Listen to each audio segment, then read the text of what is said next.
ఓం నమో నారాయణ. విష్ణు సహస్రనామంలోని 3వ శ్లోకం.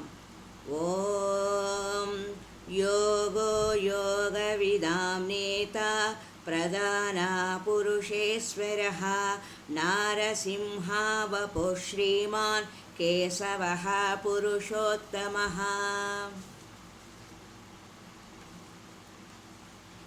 ఓంకారము పరమాత్మకు పర్యాయ పదం, ప్రపంచానికి ప్రాణము, 3 లోకాలకు మూలం, సకల సారస్వత సారం, ఆగమ నిగమాలకు ఆధారం, ఆత్మపరాయణులకు అక్షయమైన పాతేయం, కర్మయోగులకు కంఠహారం, భక్తులకు కొంగు బంగారం. కాబట్టి ప్రారంభంలో ఓంకారముతో ప్రారంభించాము. 3వ శ్లోకమైన యోగో యోగ విదాంనేత ప్రధాన పురుషేశ్వరః. అది ఏ యోగము? నిజమైన యోగము. సకల యోగాలకు సారయోగం అంటే సకల యోగాలకు సారము. యోగం అంటే రెంటి యొక్క కలయిక, పొత్తు, తాదాత్మ్యం, సమీకరణం, సమ్మేళనం, క్షేత్రజ్ఞుల సమానాధికరణమే శరీరధారి సాధించవలసిన పరమయోగం. ఈ యోగం తెలిసిన యోగ విధులకు దారి చూపినవాడు కూడా పరమేశ్వరుడే. అతడే యోగీశ్వరుడు, యోగ విధులకు నాయకుడు, నేత. ప్రకృతి సృష్టిలో ప్రధానమైన తత్వం పురుషుడు, చైతన్యమూర్తి. అతని ఆధ్వర్యంలో ప్రకృతి సచరాచర జగత్తును సృష్టిస్తుంది. ఈ ప్రకృతికి పరమపురుషునికి కూడా మూలకారకుడైన విశ్వేశ్వరుడు ప్రధాన పురుషేశ్వరుడు. అతడు పరాకృతిలోనే ఉండనక్కర్లేదు, మరో జీవికగా కూడా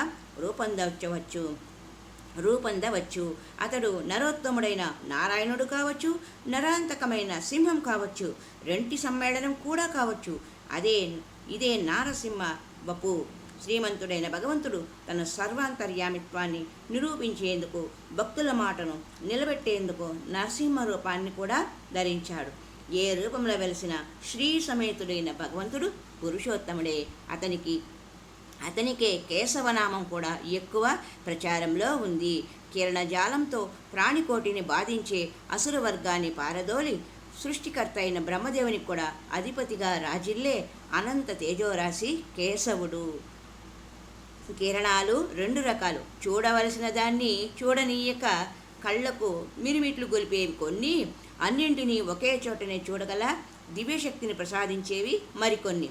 తొలి రకపు కిరణాలను తొలగించి మేలిరకపు కిరణాలను ప్రవర్తింపజేసే ప్రకాశమూర్తి కేశవుడు. అతడే పురుషోత్తముడు.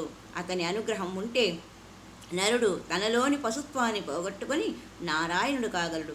ఇదే సహస్రనామ సంయోగము అందించే సందేశం మనకు. హరి ఓం తత్సత్. ఓం నమో నారాయణ. ఓం నమో నారాయణ. ఓం నమో నారాయణ.